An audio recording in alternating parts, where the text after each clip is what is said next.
Vamos a hablar, Fernando, de todo lo que ha estado pasando en Internet estos días.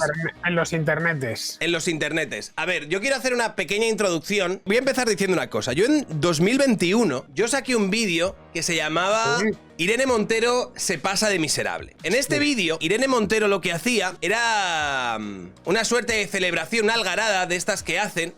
Que ya era en el 20 de junio, ¿vale? Y todavía no había habido ninguna fallecida por violencia de género. Y recuerdo que el 20 de junio de 2021, de repente, Irene Montero puso un tuit que se investiga un posible caso de violencia de género. La mujer presuntamente de 82 años sería la primera víctima mortal de este año. Trabajaremos sin descanso hasta acabar con la violencia machista y todas estas cosas. Y recuerdo, ese mismo día, o días después, la nieta de la pareja que había fallecido escribió muy indignada porque estaban utilizando a sus abuelos para, de alguna manera, avanzar la agenda feminista, la agenda de la violencia de género que le interesaba avanzar a Irene Montero y a todo ese grupito. Soy nieta de la fallecida de 82 años y hablo para desmentir esta falsa información sobre mis abuelos. No es ningún caso de violencia de género, sino un suicidio de mutuo acuerdo. Nos gustaría que rectificaseis y os informaseis antes de difundir este tipo de noticias. Luego la chica, recuerdo que puso sus stories en Instagram y demás, porque para esta gente, antes de perseguir la verdad o antes de buscar realmente lo que había pasado, forma parte un poco de un hombre mata a su mujer, nos da igual, nos da absolutamente igual, porque esto ya sirve para que nosotros podamos por fin poner por Twitter, oye, un hombre ha matado y demás. Esto de pasarse la criminología por el forro de los cojones simplemente para sacar adelante tu agenda política, tu agenda ideológica, es algo que yo llevo criticando desde que empecé con el canal. Y es cierto que de un tiempo a esta parte estamos viendo esta misma dinámica repetida constantemente, ya no tanto cuando es una mujer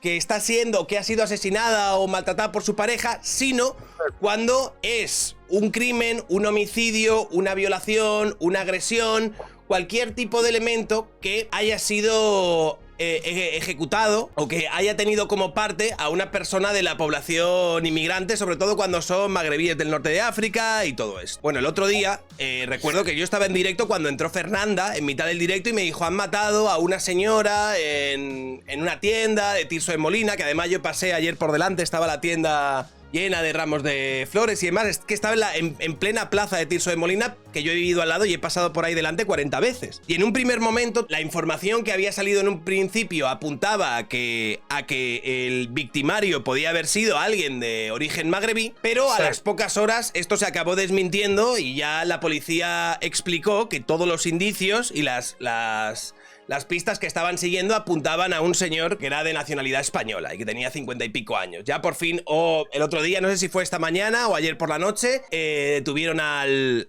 sospechoso, que es un señor llamado Jesús, que nació en El Escorial y que, bueno, es de nacionalidad española, él junto a otra señora que supuestamente pues sería su pareja, con la que perpetró el delito. Yo fui periodista de sucesos varios años. De hecho, empecé como periodista de sucesos, mi carrera periodística. Así que es una sección que conozco bien. Vamos, que he cubierto un montón de asesinatos, robos con violencia, atracos, de todo tipo. Vamos, he hecho sucesos de toda condición en esos años.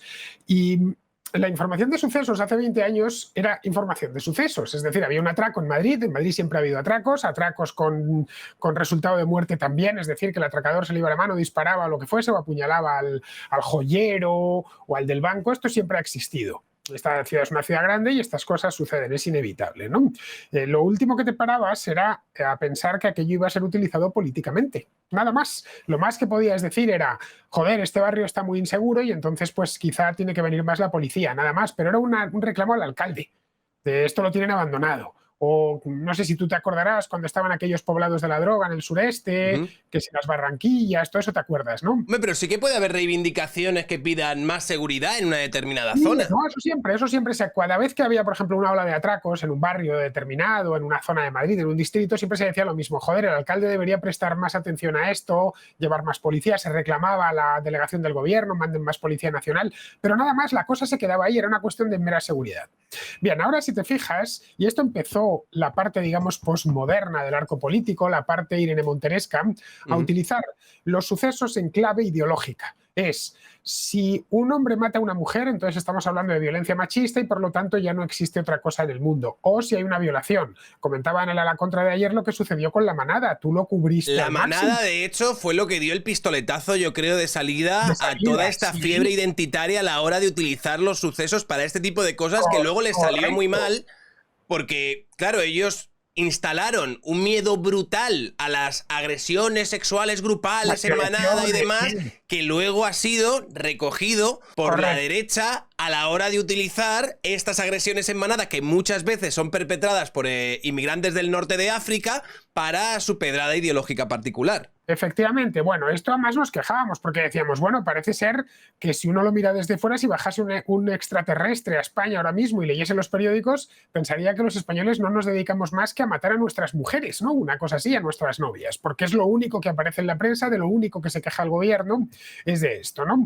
A pesar de que de los 300 homicidios intencionados de promedio que hay en España cada año, las víctimas de violencia de género suelen ser unas 40 aproximadamente, entre 30 y 40. Bien, evidentemente es una cosa grave y que hay que estudiar y que hay que tratar de evitar que suceda y que hay que poner todas las medidas posibles para que no suceda.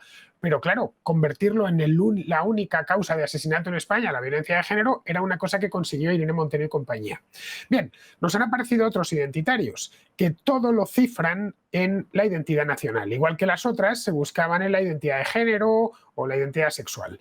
Recuerda fue hace un par de años lo del bulo del culo. Si había poco menos que ser homosexual en Madrid, ya ves tú, una de las ciudades más abiertas para la comunidad gay del mundo entero, pues trataban de vender la idea de que ser homosexual en Madrid era un peligro, que cualquier homosexual que andase por la calle iba a recibir una paliza o algo así, que es mentira. Evidentemente esto no quita que pueda suceder un caso así. Siempre hay cretinos que se dedican a estas cosas, igual que siempre hay atracadores y siempre hay asesinos. La labor de la policía es detener a esta gente y que exista un sistema judicial digno de tal nombre, que los responsables de una agresión, de un robo, de un asesinato, terminen pagando en la cárcel o donde toque, donde decida el juez, en una palabra. Es decir, que no haya impunidad. Por resumirlo, siempre va a haber malos, siempre va a haber maridos que peguen a su mujer, siempre va a haber atracadores que vayan con un cuchillo y maten al tendero, siempre va a haber atracadores de bancos, siempre va a haber estafadores. De lo que se trata es de que cualquiera que vaya por esa vía, que sepa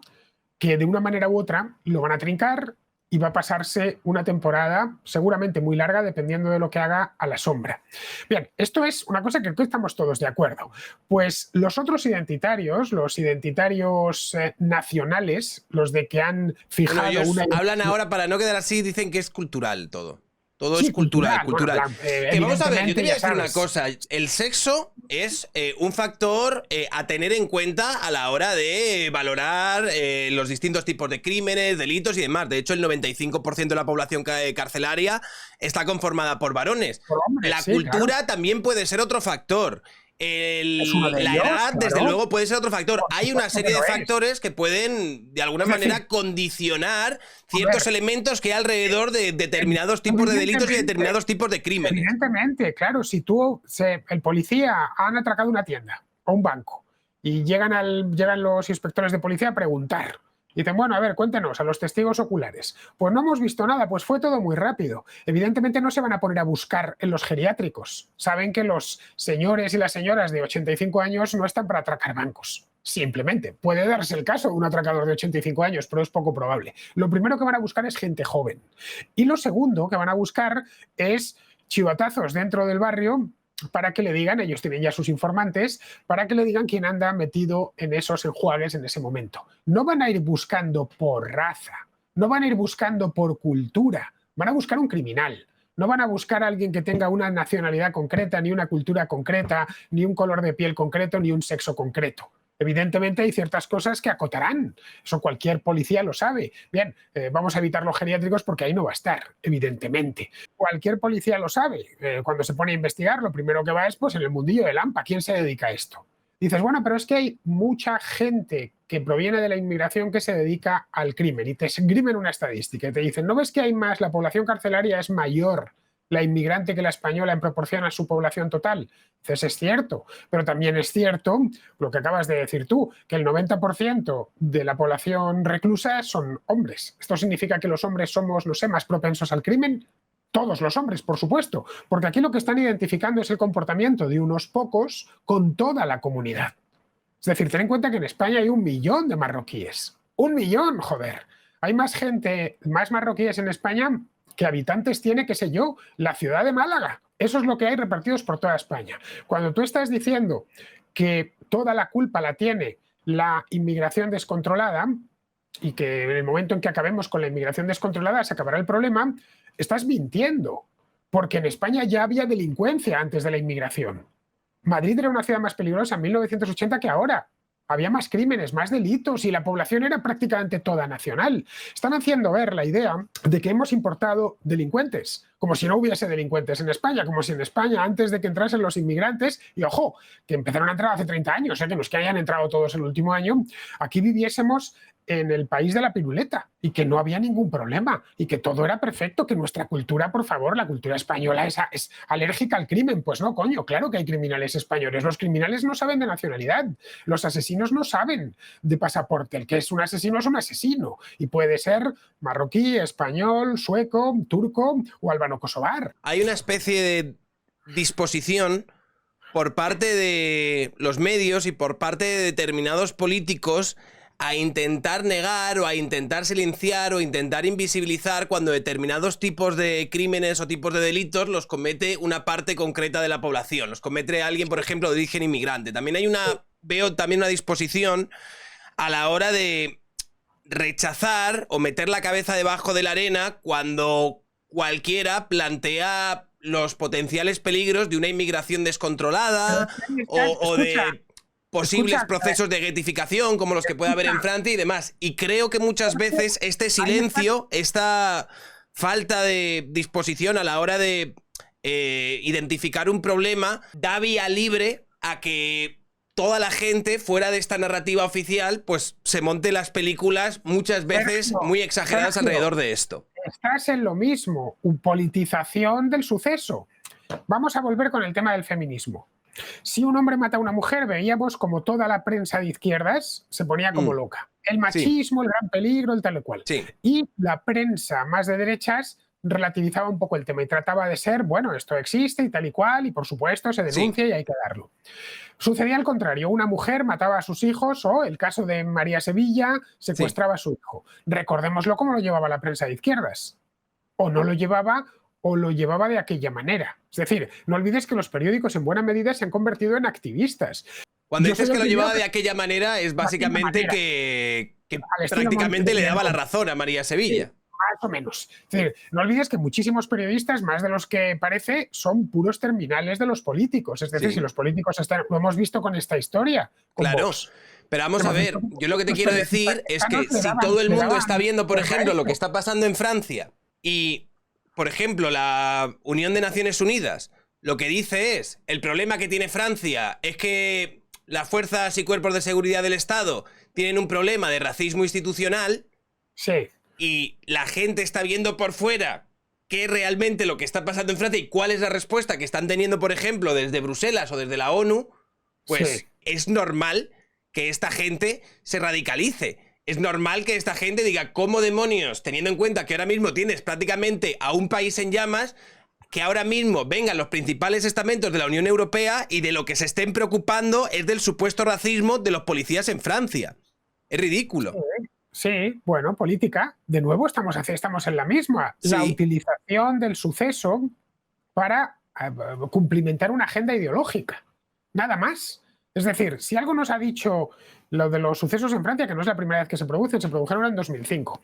Una cosa muy parecida. Esto nos está contando una historia clara, y lo hablaba el otro día con Alberto Garín en la Contracrónica. Una historia clara de falta de adaptación, básicamente de inmigrantes recién llegados. Ya nos contaba Alberto Garín que vivió al lado de una banlieue durante un tiempo en Francia, hace 20 años, y él lo primero que me dijo es, no, si la gente que yo conocía en aquel entonces ya no vivirá allí, porque el inmigrante en cuanto prospera en la vida se va de allí, y se va a vivir a otras zonas de París o de la ciudad en la que viva.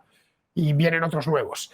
Y a quien señalaba, básicamente era, y Alberto conoce muy bien Francia, domina el idioma, era al Estado francés. El Estado francés tiene desde hace 40-50 años, desde que se descolonizaron su imperio en África, la manía de traer contingentes de población de África, de los países del norte o del centro de África, de lo que formó parte del África francesa. Para tener mano de obra.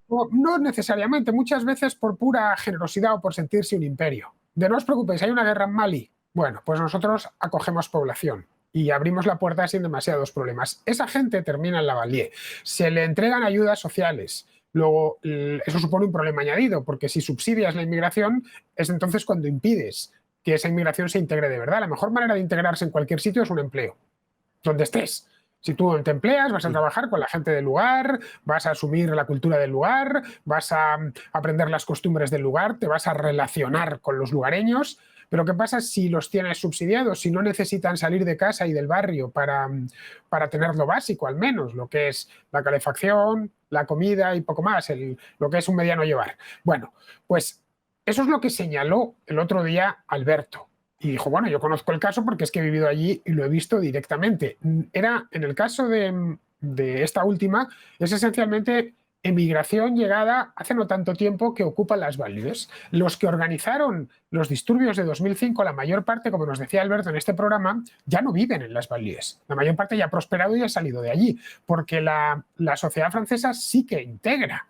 Caray, ha habido ministras marroquíes o de origen marroquí, y hay marroquíes en todos los ámbitos de la sociedad francesa. Es muy normal que cuando uno llega a Francia, al mismo aeropuerto de Orly, en París, pues se encuentran que en la tienda te está atendiendo un tipo con un perfecto francés que, bueno, pues quién sabe, es hijo o nieto de unos que llegaron allí y que tiene un nombre árabe. Y no pasa nada, y es más francés que nadie. Lo vemos en las selecciones deportivas, etc. Ese mito de que la sociedad francesa nunca integra a sus inmigrantes no es cierto. Lo único que no hace más que meter nuevas oleadas en soluciones urbanísticas que no son las mejores, que son esas ciudades dormitorio formadas por colmenas. Lo que tenemos de nuevo es un problema político, lo hablábamos el otro día aquí, pero no un problema ideológico.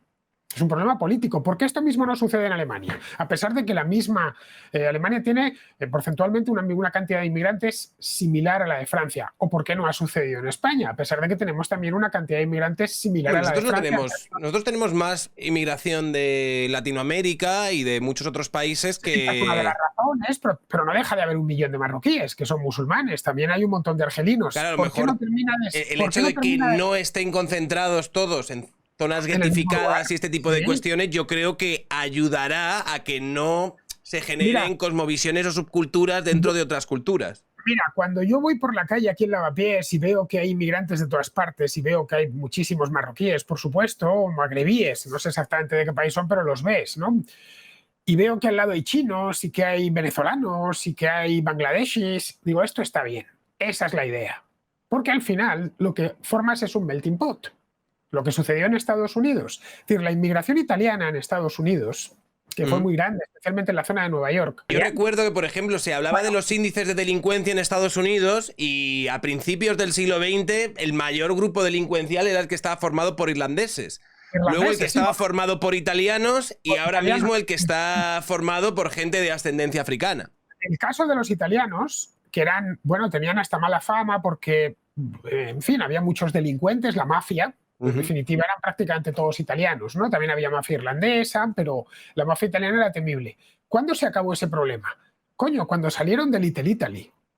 Cuando ya se desperdigaron por todo el país, por toda la ciudad y por todo el país. En ese momento se acabó la excepción italiana, que se habían ghettificado y que se retroalimentaban a sí mismo y que en muchas ocasiones se sentían rechazados, especialmente la primera generación. La segunda ya fue asimilándose y expandiéndose por todo el país. Hoy de los italoamericanos que es como los llaman, solo queda el apellido. Tú vas a Robert De Niro, que es un italoamericano, y en italiano solo sabe decir buongiorno, nada más.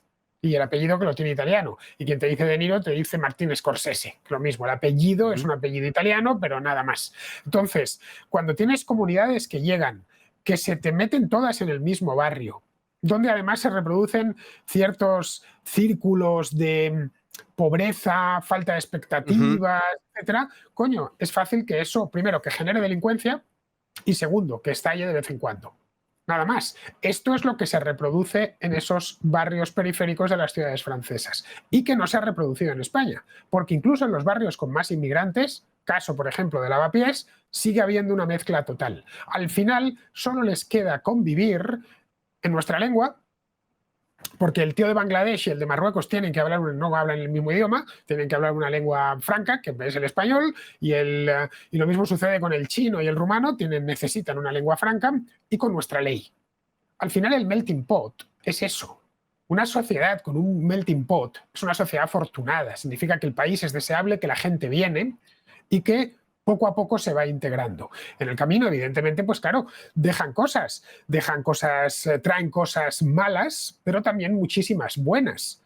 Lo otro, cuando hablan de que la inmigración per se es mala, pues no lo sé, si la inmigración es mala, ¿qué es la inmigración? Está España llena de pueblos que se están vaciando y que se quejan, la despoblación, la despoblación, la despoblación. El drama de la mayor parte de España es la despoblación, es que la gente se le va o se le ha ido ya prácticamente toda. Caray, nos quejamos de que vienen nuevos. Quizá el desafío sea, primero, evitar que se identifiquen y segundo, que eso es fundamental. En España, afortunadamente, lo hemos evitado hasta ahora, y aunque en algunos lugares sí hay pequeños guetos, y precisamente es allí, fíjate, donde más problemas se dan, problemas de orden público, etcétera. Allá donde se han formado estos guetos, primero que se identifiquen y luego que se integran en la sociedad, y eso se integran mediante trabajo, ganándose la vida por su cuenta, no mediante subsidios. La manera en la que la izquierda trata de, entre comillas, resolver el problema de la inmigración es financiándola con el dinero del contribuyente. No os preocupéis, que os vamos a dar pagas y no vais a tener problemas porque no os va a faltar lo básico. Ahí empieza el origen de todo. Guetifica y subsidia. Subsidia y guetifica. Resultado, pues en fin, el que acabamos de ver en Francia.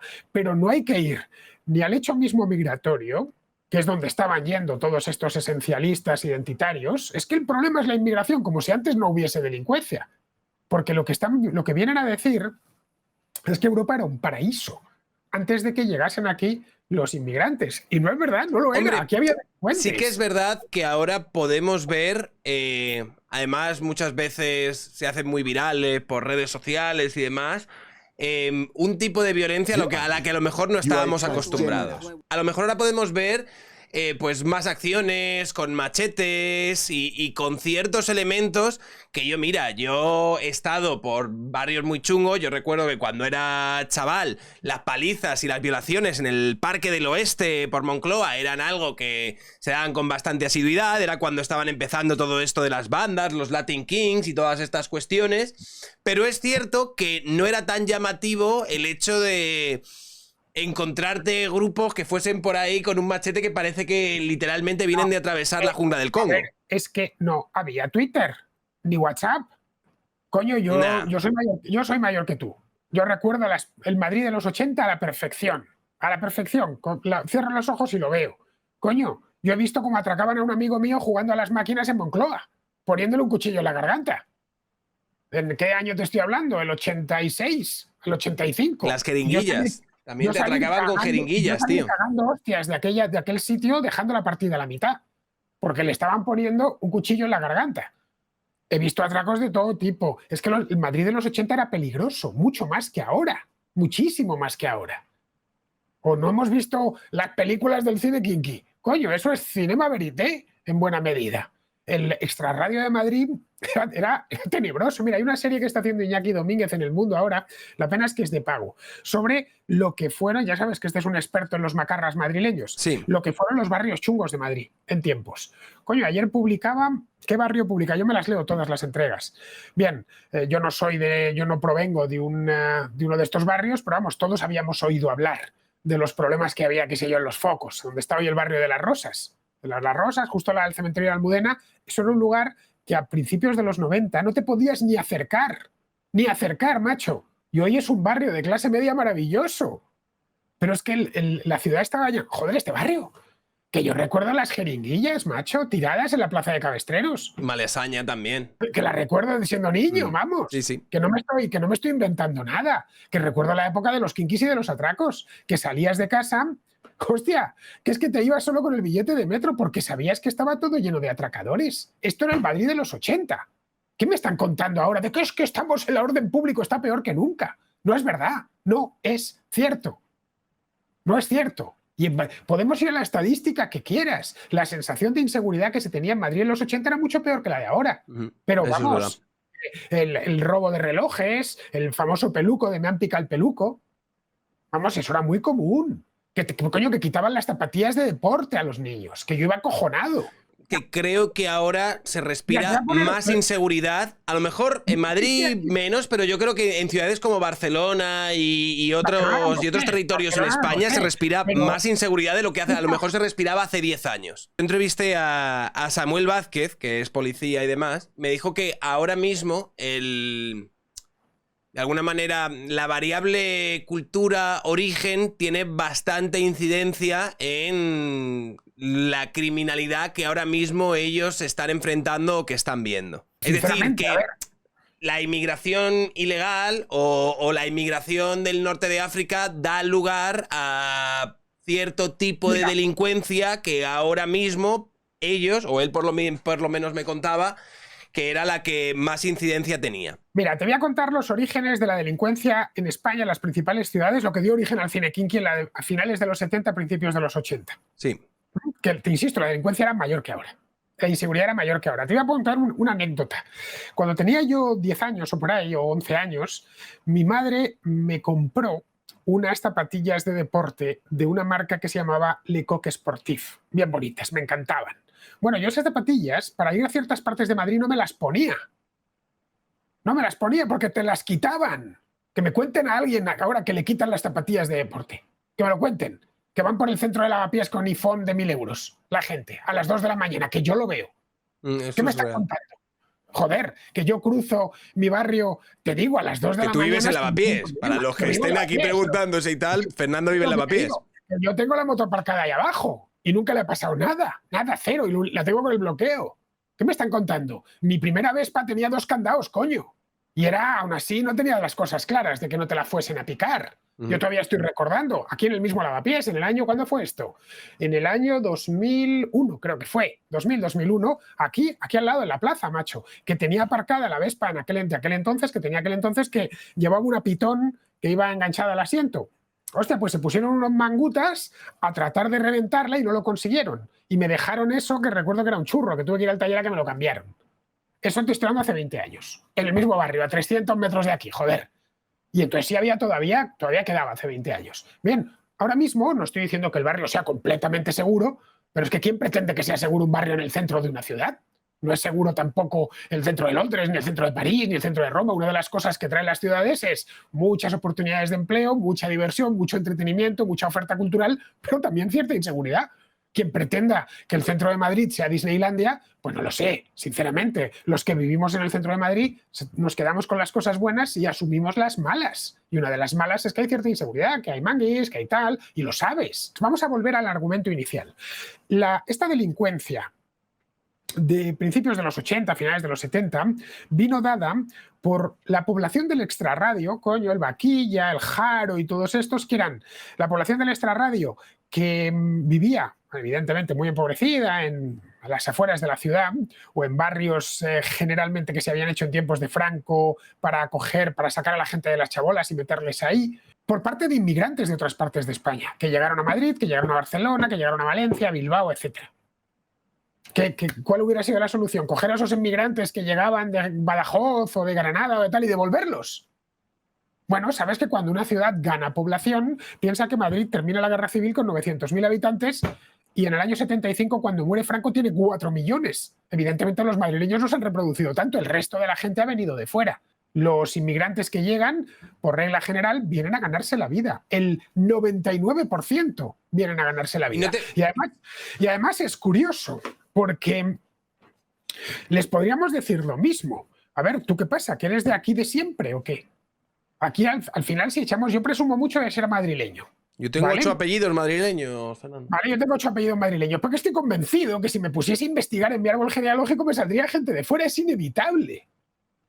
¿Qué pasa? ¿Que tenían que haber echado a mis antepasados? Yo no voy a culpar a ninguna comunidad por el mero hecho de serla. Ya está, ninguna identidad. Porque eso es un disparate. Es como cuando las feministas dicen que todos los hombres somos violadores.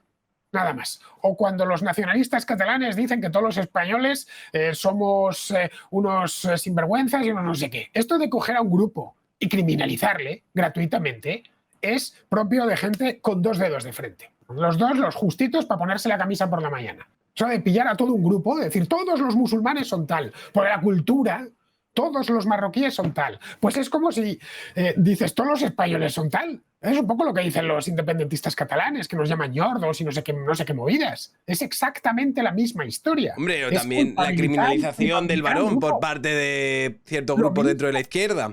Lo mismo, es el identitarismo de los cojones, que es lo que ha descompuesto la política en Occidente en los últimos 10 años y lo que la está descomponiendo. Primero nos vinieron los de género, los de no sé qué, y ahora tenemos a los nacionales. Parece ser como si ser, no sé, haber nacido en España y ser hijo de españoles, como es mi caso o el tuyo, pues ya nos hiciese seres de luz. Los seres humanos no somos ni mejores ni peores. Las culturas no son ni mejores ni peores. Ese rollo de, no, que esto es peor y esto es mejor. La cultura más la marroquí, si me estuvieras hablando, no sé, una tribu perdida del Amazonas, que dices, bueno, es que sus expresiones culturales son muy limitadas. Pero en el caso de la marroquí, coño, que ahí hay población civilizada desde hace miles de años. Bueno, tan antigua como la nuestra, ¿no? Te puede gustar más o gustar menos. A mí, evidentemente, hay cosas del mundo islámico que no me gustan. Por ejemplo, el trato que dan a las mujeres. ¿Vale? Sí que es cierto que hay muchos países en los que no se separa la religión de las leyes y demás, países donde puede reinar la Sharia y demás, que mucha gente, y yo ahí puedo estar más o menos de acuerdo, sí que dice que tienen culturalmente serían incompatibles con la forma en la que nosotros nos aproximamos a este tipo de cuestiones. Sí, bueno, pero tendríamos que ir país por país. Hay países con mayoría musulmana en donde la religión y el Estado están perfectamente separados. A veces se nos olvida que en Europa hay países musulmanes, en el continente europeo. Bosnia es un país musulmán, Albania es un país musulmán. Y son países plenamente europeos, ¿no? Y tienen, por supuesto, separada la religión del Estado. Donde, en cambio, también tenemos teocracias. Caso de Arabia Saudita, ¿no? Es una teocracia clarísima. Tenemos incluso teocracias enloquecidas, como la de los talibanes en Afganistán. Bien, pensar que todos los musulmanes son iguales, hablar del mundo musulmán como si fuese per se un país y una sola cultura, bueno, pues es desconocimiento. Es meter a todos en el mismo saco, pues algo así, no lo sé, como si metes a todos los europeos en el mismo saco y dices, todos son iguales, da igual, ¿qué más da? Yo no noto diferencia entre un finlandés y un portugués, son todos iguales, ¿no? Te he escuchado a ti muchas veces decir que la civilización occidental y las democracias liberales europeas son moralmente superiores al resto de culturas. Sí, moralmente superiores. La democracia occidental ha permitido que los seres humanos tomados de uno en uno, sean más libres. La democracia occidental, cierto. Eso, vamos, lo digo y lo repetiré las veces que haga falta. Pero ahí, como has visto, no tengo ningún tipo de valoración religiosa. Algunos países musulmanes han ido adaptando soluciones propias de las democracias occidentales. No olvides que Turquía hizo una revolución hace un siglo precisamente para acercarse a eso, ¿no? Y es un debate que además en el mundo musulmán se traen especialmente en el Oriente Medio y en el norte de África, desde hace mucho tiempo. ¿Tenemos o no tenemos que aproximarnos a Occidente? ¿Tenemos que occidentalizarnos? ¿No tenemos que occidentalizarnos? Viven en esa, digamos, batalla interna, ¿no? Bien, yo soy occidental y defiendo a Occidente y considero que mi cultura, la cultura occidental, cultura y civilización occidental, ha conseguido que seamos más libres. Ahora bien, si los afganos no quieren, pues tampoco les puedo forzar. Pues es lo que hay, nada más. Eso sí, si un afgano viene aquí, tiene que asumir nuestras leyes. Simple. No puede imponernos las suyas. Como si yo voy a Afganistán, tendré que asumir las leyes del lugar. Yo esas costumbres aquí no las quiero. Es más, yo no es que no las quiera, es que la ley las prohíbe expresamente. Aquí no se puede casar a una niña. Es como la ablación del clítoris.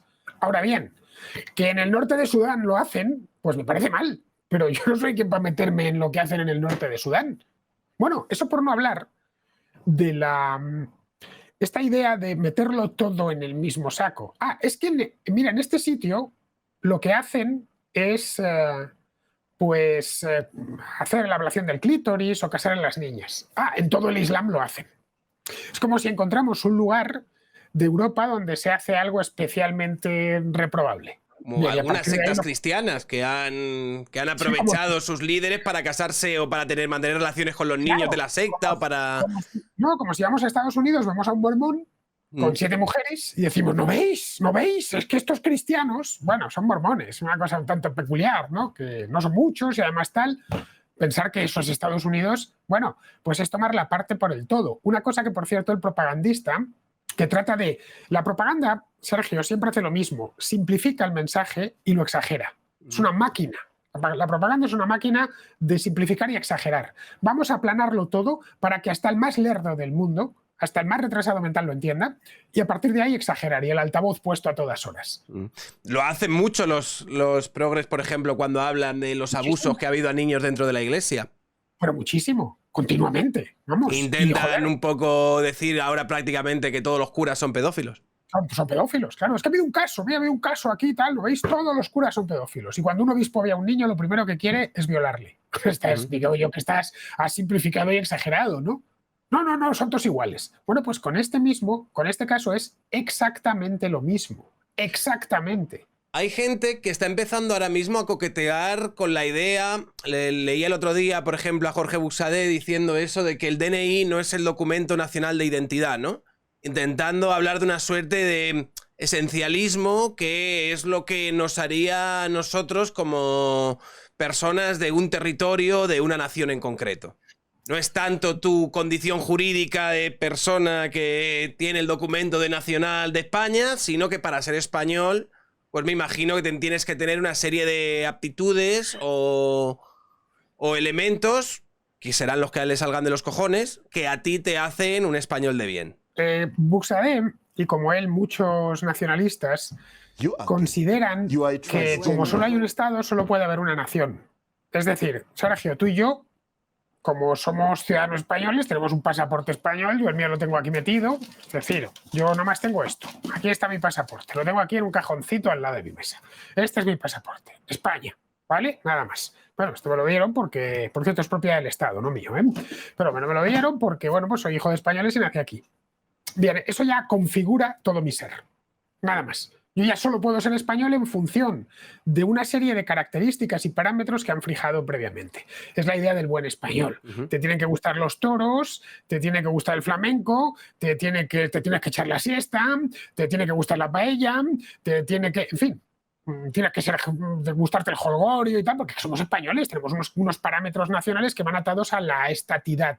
Bien, la idea de un himno, que yo me tengo que emocionar cuando escuche ese himno, porque es Estado y nación es lo mismo, van en paralelo. Bien, la realidad, esto es una idea antigua, es una idea que viene de la Revolución Francesa. En el fondo, Buxadé, probablemente sin quererlo, está siendo más jacobino que nadie, como le pasa a todos los nacionalistas.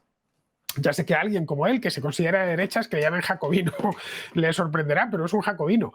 El hecho es que el hecho nacional es más complejo. Nosotros tenemos... Una nación no es más que un conjunto de personas unidos por una serie de elementos que nos unen. Puede ser el idioma, puede ser la religión, así es como lo define la Real Academia, ¿eh? No me invento nada. Puede ser la religión, la cultura, etc. Entonces, dentro de nosotros habitan muchas naciones. Está la española, por supuesto, pero hay unas cuantas más, que no solo es la española. Y que, por supuesto, no todas pueden tener pasaporte. La idea del Estado-nación es esa, y él lo que está diciendo es que como el Estado se construye sobre la nación, primero vamos a describir qué es la nación, cuáles son los usos culturales de la nación, como si todos los españoles tuviésemos los mismos gustos, como si a mí los toros no me gustan. A mí, de hecho, la mayor parte, ni el flamenco, la mayor parte de cosas que construyen, según esta gente, al español, yo en tiempos de Franco hubiera sido un español pésimo, pero pésimo, hubiera sido el arquetipo de mal español. ¿Por qué? La idea de español era lo que decía el gobierno en este caso. Entonces, el pasaporte tiene que ir, aquí tienes tu pasaporte, esto es lo que te dice que eres español, que eres súbdito del Estado, y aquí todas tus costumbres y tus pautas culturales. Todas. De hecho, si te fijas, una de las obsesiones que le dio fue con el idioma. Los nacionalistas catalanes están con ese rollo. Ser catalán es hablar catalán, ya está. ¿No? Ser español...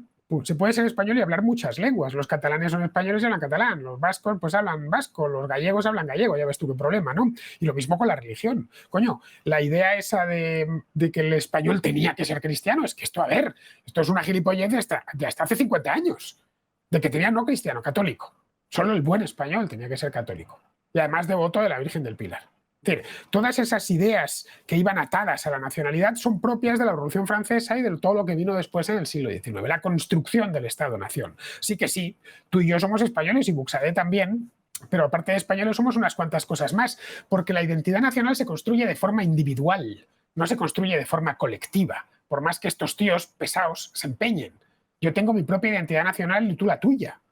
Yo puedo tener elementos, la identidad más la construyes de la manera más espontánea y libre. Tienes, bueno, pues el lugar donde has nacido, el momento en el que has nacido, la educación que has tenido, los padres que te tocaron, los viajes que has hecho, las lecturas que has hecho, los mentores o la gente a la que has admirado. Si has vivido en el extranjero no lo has hecho, y eso va conformando tu identidad. Si tú has pasado 10 años de tu vida en Italia, eres español, pero después de 10 años también eres italiano. Has aprendido el idioma, conoces sus costumbres, las más habituales allí. En fin, has desarrollado cierto amor por aquel lugar. No es tan fácil, esto no es un 1-1. No es una cosa tan digital. El hecho nacional es un hecho analógico, de bordes imprecisos. El hecho estatal no, ese es. O tengo este pasaporte, o tengo este pasaporte o tengo otro. Es decir, si yo mañana, qué sé yo, adquiero la nacionalidad italiana, este lo tengo que devolver. Los acuerdos de doble nacionalidad son muy pocos y siempre con países hispanos. Nada más. Pero si yo mañana, por lo que sea, hablo de nacionalidad italiana, esto lo tengo que devolver. Deja de tener validez. Porque paso a ser italiano. ¿Dejaría de ser español si yo pillase el pasaporte italiano? No, seguiría siendo español, claro. ¿Cómo no lo voy a ser? Te hablo el idioma, conozco todos los elementos culturales propios. De algunos participo y de otros no. Bien, este es el problema de raíz de Buxadé y en general de todos los nacionalistas. Buxadé es un nacionalista, más con ese apellido se podía haber hecho nacionalista catalán, pero le dio por hacerse nacionalista español. Pero vamos, es el esencialismo nacionalista. Dentro de las revueltas ha salido pues unos señores que eran del norte de África y yo no soy francés, yo no sé qué, yo tal, yo no sé cuántos. Entonces a partir de ahí es como lo ves como no son. ¿Lo ves como no son y no quieren ser? Entonces, como no son y no quieren ser, a estas personas, pues... Como argumento definitivo te sacan el vídeo con una clase de adolescentes. Sí. Piénsalo. Tienden a hacerlo, te sacan, pero no es... Te salen también de una clase de adolescentes, también te salen otros, en plan... Pues, hay gente, hay chavales y tal, que dicen, no, yo no soy francés, yo soy de esto, yo soy de cual, que tienen la nacionalidad francesa, pero que declaran y lo dicen abiertamente que ellos no se sienten franceses y que ellos van a quemar contenedores ahí porque ole su polla. Entonces, bueno, esto muchas veces sí que se utiliza como para decir, ¿ves cómo esta gente no se quiere integrar? Es que nunca se quiere integrar, nunca se va a integrar porque ellos no quieren, Fernando. Primero, son adolescentes. Eso de entrada. Adolescentes en grupo. Eso de seguida. Adolescentes y adolescentes en grupo. Si yo pongo una cámara en una clase de un instituto español en el que hay todo tipo de gente, chavales, tú y yo hemos tenido 17 años y 16, ¿no? Y empezamos a hacerles preguntas, probablemente, o sentir no sé qué, no, nos cagamos en eso, tal cual, venga, da igual. Habría que poner la película en marcha y ver dentro de 10 años dónde está cada uno. Lo más probable, por no decir seguro, pues todos se terminarán integrando, pues terminarán haciendo su vida en el país que les ha visto nacer, que es Francia, de una manera u otra, porque esos mismos adolescentes crecerán, no van a tener siempre 16 años. Si esa misma pregunta a lo mejor la hacemos hace 20 años, pues hubiéramos encontrado el mismo grupo de lechuguinos diciendo lo mismo. No, pues yo no me siento francés, yo soy no sé qué, yo soy no sé cuántos. Aparte que la nacionalidad no se siente. Eso es otro de los errores, un error muy nacionalista, muy buxadeico. Es que se siente, ¿no? La nacionalidad se tiene o no se tiene. Y cuando me dicen, ¿tú te sientes español? Bueno, yo no me puedo sentir japonés, pero una cosa que me la sienta y otra cosa es lo que yo sea. Es decir, ser español se puede definir mediante una serie de características, ¿vale? Ya te digo, muy difusas, pero se puede definir. ¿Entro dentro de esas características? Sí, luego lo soy. Simple, no hay más. Al margen de que yo sienta una cosa o sienta la otra. Estos chicos estaban diciendo eso en francés perfecto. Pero perfectísimo. Conocen perfectamente además las costumbres de allí, que ojo, las costumbres no son como quieren hacer estos nacionalistas de Zarzuela, las costumbres que ellos han dicho. Te dicen, no, es que la costumbre, la verdadera Francia es esta, que a lo mejor es la Francia de finales del 19. Es como cuando aquí te vienen, no hay que celebrar Halloween porque es una importación. Entonces hay que celebrar los Reyes Magos, ¿no? Sí, eso es genuinamente español. Pues era genuinamente español desde principios del siglo XX. Porque antes apenas se celebraba la primera procesión de cabalgata de Reyes, tuvo lugar en 1866. ¿Qué pasa? ¿Los anteriores no eran españoles o qué? Las costumbres, los hábitos y las tradiciones están en continua invención y reinvención y se abandonan y se vuelven a recuperar y se inventan nuevas. Bien, los españoles de dentro de 100 años serán distintos a nosotros y no pasará nada. Nosotros somos distintos a nuestros abuelos y a nuestros bisabuelos. De hecho, si tu bisabuelo y el mío nos viesen, nos daban 4 hostias. Les pareceríamos poco hombres. ¿Qué es esto de estar aquí con una camiseta? ¿Qué tontería es esta? Claro. La cultura está en continua transformación. Y por ejemplo decía, mira las declaraciones del rey Mohamed tal, que rollo de... Vale, el rey Mohamed tal salió diciendo en plan, esta gente de aquí jamás se integrará. Yo estaba pensando, si el rey Mohamed VI, en lugar de haber dicho esta gente de aquí jamás se integrará, hubiese dicho, esta gente se puede integrar en cualquier lado y son perfectos ciudadanos del mundo y demás. ¿Tú me pondrías ese puto ejemplo como elemento de autoridad para justificarme esto? A ver, ¿O realmente solo me estás poniendo las declaraciones de este rey porque encajan perfectamente con lo que a ti te sale de los cojones que tendrían que encajar? Yo ese meme lo he visto, pero yo tengo por principio no creerme los memes con texto, porque la mitad están inventados. Son las famosas frases de Paulo Coelho, que el 98% de las frases de Paulo Coelho que circulan en un meme son mentira. Se las han pegado a la inventada. ¿Ha dicho realmente eso Hassan II? ¿Dijo realmente eso? ¿Dijo realmente eso? ¿Ha dicho realmente eso Mohamed VI? A mí me parecen declaraciones muy gruesas viniendo de un jefe de Estado. Es decir, no se van a integrar jamás. No lo termino de ver, es un jefe de Estado, recordemos.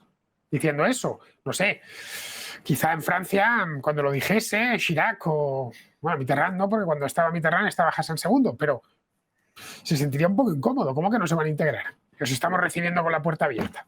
Es como si ahora mismo, no lo sé, Nicolás Maduro dijese que sepan los españoles que no se van a integrar jamás los venezolanos que lleguen allí. Y van a seguir siendo venezolanos por encima de todo. No sé, quizá a mí me haría falta ver las declaraciones originales. No un meme. De entrada, los memes, aparte, si hay algo que han demostrado estos identitarios nacionalistas, es una facilidad para inventarse cosas que es fascinante. Pero si se han inventado la mitad de las cosas de lo de Francia. Ayer, a raíz del asesinato de esta mujer, del viste bien, sí, yo de pronto veo que detienen al tipo. Sí. Oye, olé por la policía, en 24 horas lo ha resuelto, ya tiene el principal sospechoso. Y nada, no aparecen imágenes, simplemente dicen que es de nacionalidad española. Hasta ahí queda la cosa. Bien, empezó a correr el bulo sin saber absolutamente nada, solo sabíamos su nacionalidad, primero, que era marroquí, a pesar de todo, porque es que un testigo ocular le había visto. Pero es que luego empiezo a ver que dicen que llevaba un año la nacionalidad. Luego otro decía que se lo había dado Zapatero. Sí, eso yo lo he escuchado mucho, lo de, un tío dicen que es español cuando le han dado la nacionalidad hace un año y medio. Hace un año. Era inventado, completamente inventado. A ver, la cosa, esto funciona así, Fernando. Una cuenta random dice, a este tío le han dado la nacionalidad hace un año y medio, que puede estar troleando, puede ser, o sea, no tiene ni siquiera que tener visos de veracidad.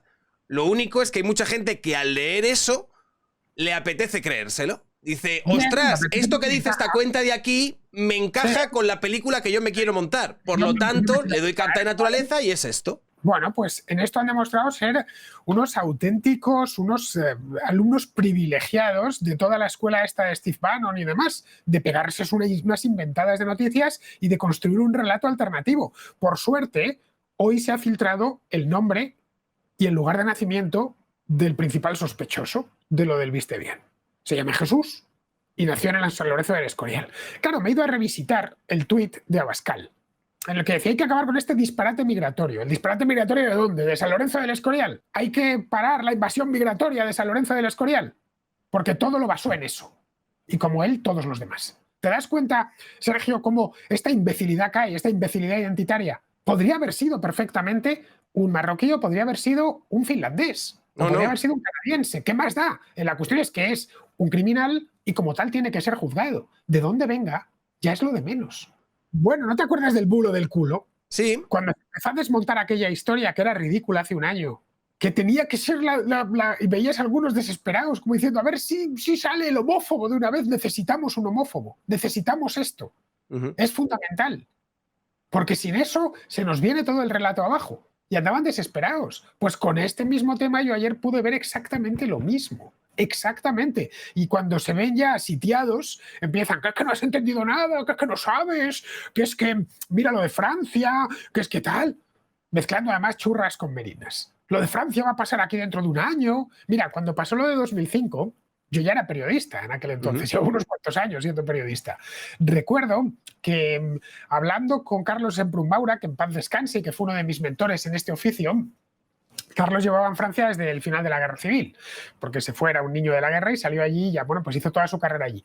Bueno, pues hablando con Carlos, recuerdo que, hablando por teléfono, claro, le decía, bueno, ¿y cómo está aquello y tal? Y bueno, y me habló pues, de los problemas que había en las Baleares y de toda esta historia. Y le pregunté, oye, Carlos, ¿tú crees que en España podría reproducirse algo similar? Porque aquí hay gente diciéndolo. En aquel entonces, 2005, 18 años, ¿eh? Y me dijo Carlos, España. Carlos venía mucho a España, pues 3 o 4 veces al año, ¿no? En España no lo creo. Me lo decía entonces, ¿eh? No lo creo. ¿Por qué no lo crees? Pues mira, porque la inmigración que ha entrado, que ya había sido mucha para 2005, está distribuida de manera muy distinta a Francia. Aparte de que hay muchos más hispanoamericanos que marroquíes, el hecho es que está distribuida y la población está muy mezclada, por lo que yo he podido ver. Esto me lo decía Carlos Semprún-Maura hace 18 años. Semprún-Maura murió unos años más tarde, en 2009. Bien, joder, que yo tenga de nuevo que rebatir la misma historia 18 años después. Y escucha, en aquel entonces, claro, no existía Twitter todavía, no estaba Vox. Pero la historia fue la misma. Se podía leer en blogs, en no sé dónde, los comentarios de los periódicos en internet. Esto lo tenemos aquí en 6 meses. Esto lo tenemos aquí el año que viene. Exactamente lo mismo. Van a empezar a arder coches. Ya veremos cuando empiecen a arder coches. Bien, yo todavía estoy esperando, ¿eh? Y en el caso hipotético de que un partido musulmán llegase a tener masa crítica suficiente como para llegar a las Cortes y en las Cortes pedir que se implantase la Sharia en ciertas comunidades, yo sería el primero en oponerme y en denunciarlo. El primero, vamos, estaría a la cabeza diciendo que eso es un disparate. Sería el primero. Ahora bien, eso no nos ha sucedido, podría suceder, eso es indiscutible. Ahora bien, yo creo que el inmigrante cuando llega, tenemos una idea de que todo inmigrante que viene de Marruecos o de cualquier país musulmán es una especie de yihadista. Yo por lo que veo en mi barrio, que hay muchísimos musulmanes, son cualquier cosa menos practicantes, ¿eh? Y sinceramente lo digo, hay una mezquita allá arriba que suele estar medio vacía. Salvo los viernes que van a rezar y el resto del tiempo yo veo a los musulmanes tomar cerveza. Lo del jamón, no es que no comen jamón, y se hartan a jamón y a todos los productos del cerdo. Quizá los más volcados y tal, pero el promedio, vamos, te lo puedo garantizar.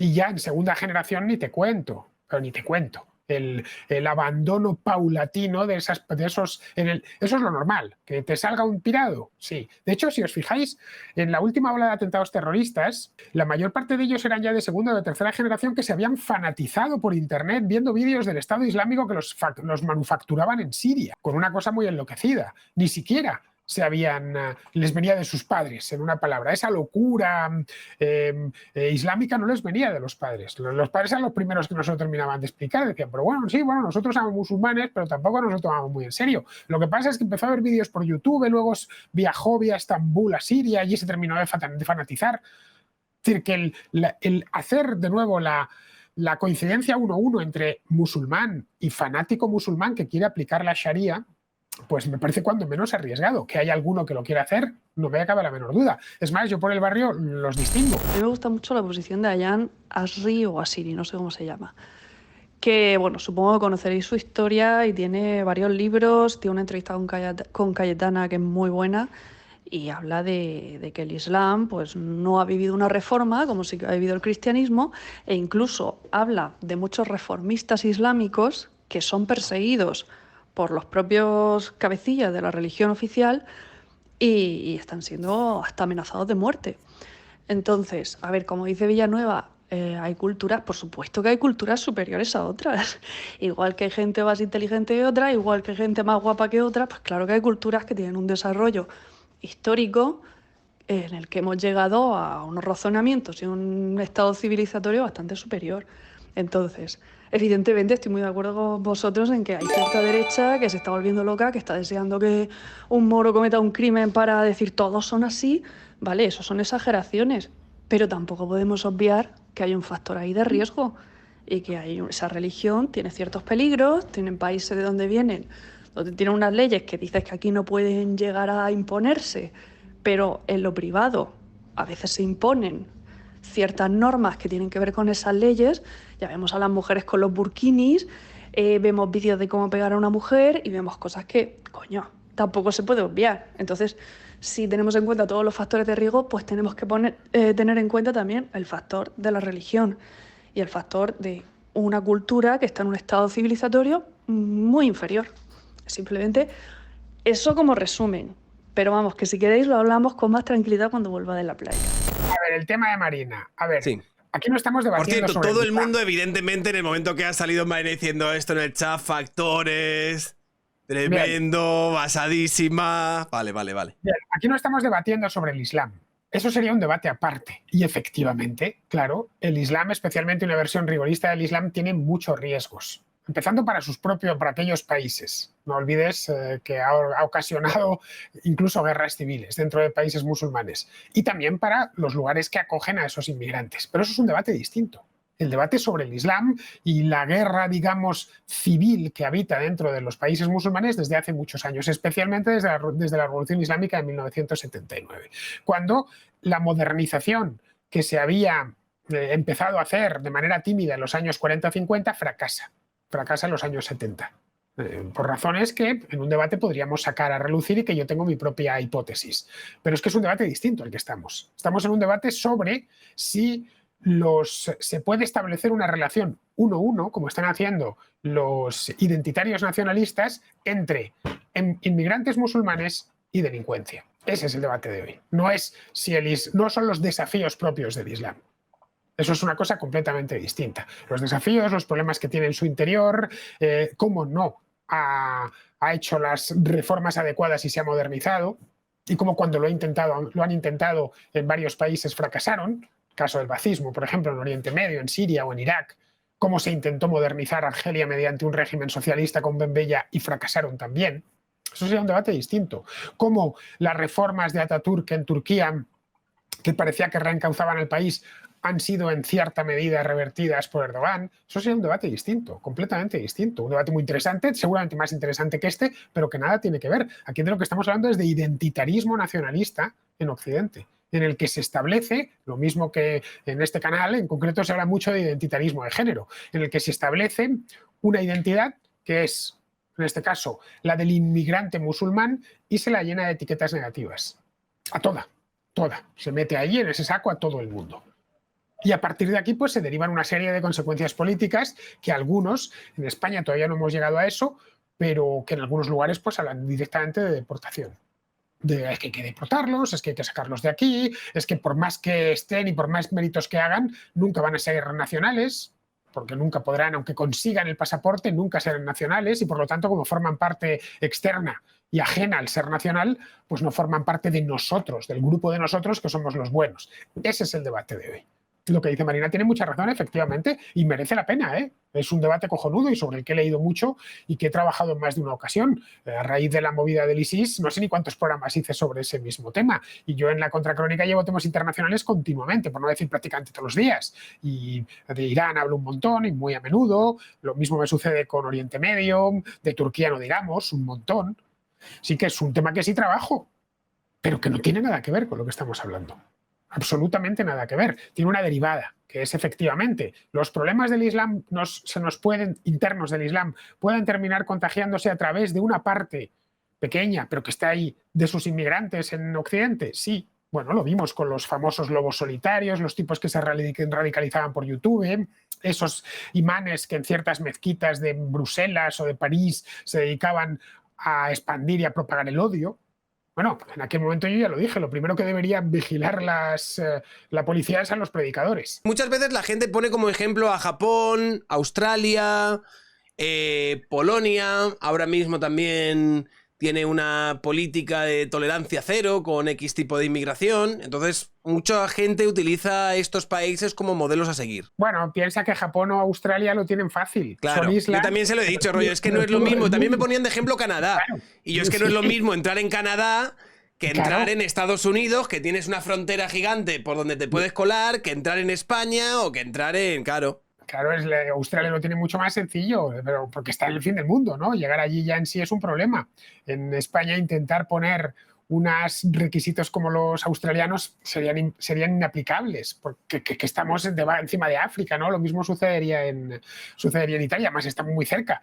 En el caso ya de Australia, solo llegar ya lleva un tiempo, ¿no? Y unos costes, etcétera. Ninguna economía desarrollada, teniendo en cuenta sus niveles sus tasas de natalidad, puede funcionar sin aporte de mano de obra inmigrante. Es imposible. Cualquier economía que crece necesita mano de obra inmigrante. Es impepinable. En Japón, a pesar de todo lo que se traen de, no, es que hay no inmigrantes, claro que los hay. Tienen inmigrantes coreanos y los llevan teniendo desde hace muchos años, tienen inmigrantes provenientes del sudeste asiático, y aun con todas, Japón, como bien sabemos, es un país que tiene un desafío demográfico, en fin, que yo no se lo desearía a nadie.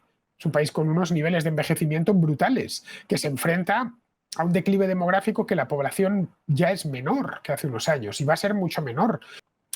Tú tienes inmigrantes esencialmente por dos razones. La primera es porque te va muy bien y la economía funciona muy bien. Estados Unidos pilla inmigrantes como Argentina en el siglo XIX porque aquellas economías funcionaban a mucha velocidad, Alemania en los años 50 o 60.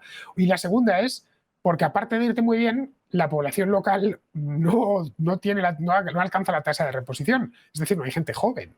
Y la que trabaja, la masa laboral es la gente joven, la gente que va de los 16, 18 años hasta los 65. Eso es lo que pone en marcha un país cada mañana. Y el que mantiene, además, esa población es la que mantiene a los niños, a los impedidos y a los ancianos. Entonces, si te falta masa laboral, cuando no tienes, digamos, gente para trabajar, tienes un problema serio. La economía europea no podría funcionar sin inmigrantes. Es imposible. Imposible. Si tú retiras toda la población inmigrante de Alemania, el país se paraliza. Y lo mismo sucedería con España o sucedería con Francia, por razones múltiples. La primera y fundamental es porque son países cuya economía ha marchado muy bien en los últimos 50 años. Bueno, me iría incluso más atrás, en los años 70 años. Y la segunda es porque las europeas, por razones múltiples, que darían pie a otro debate, en los años 70-80 dejaron de tener hijos, o no los suficientes. La tasa de natalidad en España, los hijos por mujer es 1,1. Hostia, eso es uno menos de la tasa de reposición, que sería 2,1.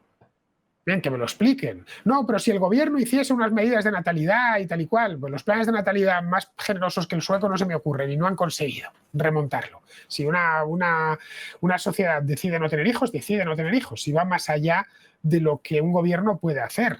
Bueno, chico, que me tengo que pirar, tío, que mañana estoy preparando un programa sobre Taiwán. ¿Sobre Taiwán? Sobre Taiwán, sí. Fíjate. Sobre Taiwán y temas internacionales del máximo nivel. Bueno, cuidaros mucho. Un abrazo, Venga, Fernando. un abrazo. Chao, gracias por venir.